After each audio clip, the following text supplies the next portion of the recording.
그런데 오늘 국회에선 교육위 소속 야권 의원들이요. 김건희 여사의 논문 표절 의혹과 관련한 증인 채택을 단독으로 의결했습니다.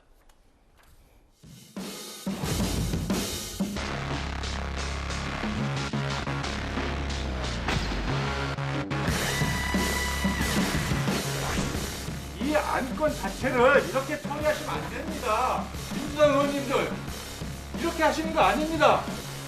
이게 민주적입니까? 8분이 찬성해서 시민의 증인 참고인 채택 요구의 건은 가결됐음을 선포합니다. 내가 발언하겠습니다. 발언 기회도 안 주고 위원장님 지금 뭐 야반 도주하시는 겁니까? 이 대낮에? 민주당은 입만 열면은 민주주의 하고 외치는데 실제로 오늘 한 것을 보십시오. 민주주의와는 거리가 먼 톡도라고 할 수 있습니다.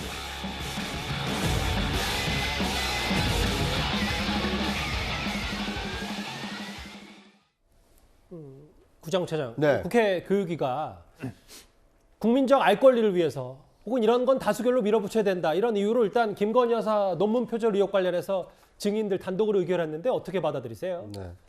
이건 이제 국회 국정감사는 1년 내에 한 번씩 이 국민의 대표기관인 국회가 이 정부가 이 국정을 잘 운영했는지 그걸 살펴보는 공식적인 이 자리거든요. 그런데 교육부를 상대로 한 어떤 국정감사보다는 오히려 대통령 부인인 이 김건희 여사의 이 논문과 관련된 이 증인들만 이 민주당이 일방적으로 그 증인과 참고인으로 그 요구를 하고 그걸 이 표결을 통해서 지금 이 확정을 지었거든요. 물론 뭐 여러 국정 그 현안 중에 하나로 다룰 수는 있다고 봅니다.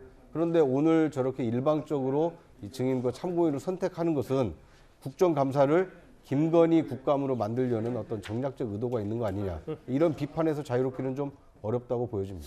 장 변호사님, 사실 최근에 국민의힘이 문재인 전 대통령 불러라 증인으로 이 얘기에서 또 당시에도 금도를 넘었다라는 얘기했는데 또 여기도 기승전 또 김건희 여사냐. 그러니까 여야 모두 물론 뭐 이게 본질이라면 부를 수도 있는 문제지만 더 산적한 현안이 많은 건 아닌가 뭐라는 생각도 동시에 들고요. 그렇습니다. 차장님께서 말씀해 주신 것처럼 국감은 국회 어떤 의회주의의 꽃이라고 할 수 있고 의회가 어떻게 보면 행정부를 감시할 수 있는 또 최고의 어떤 권력을 행사하는 그런 기관들입니다.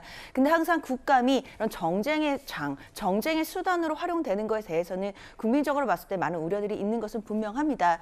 다만 김건희 여사에 대해서는 그동안 많은 논문 의혹이라든지 표절 의혹 그리고 뭐 허위 경력 의혹 이런 부분들이 분명히 있었기 때문에 이번에 증인 채택과 또 참고인 채택까지 이루어진 것 같고요. 특히 이제 구현상 그 숙명여대 교수 같은 경우에는 본인이 김건희 여사의 논문 표절의 피해자다라고 주장하시는 분으로서도 참고인으로 또 채택이 되신 거기 때문에 앞으로 이게 국감에서 실제로 증인들과 참고인이 출석해서 공방을 벌이게 될지 여부를 좀 지켜봐야 될 것 같습니다. 이게 참 피로감이 있어요. 김건희 여사 혹은 뭐 김혜경 씨 수사 관련 뭐 이것도 여야 맞불 놓는 거 아니냐. 뭐 문재인 전 대통령 증인 출석 얘기까지 여러 설왕설래들이 있는데 일단 알겠습니다. 김건희 여사 관련된 얘기, 영국 순방 가짜뉴스 고발당한 얘기까지 차례로 만나봤습니다.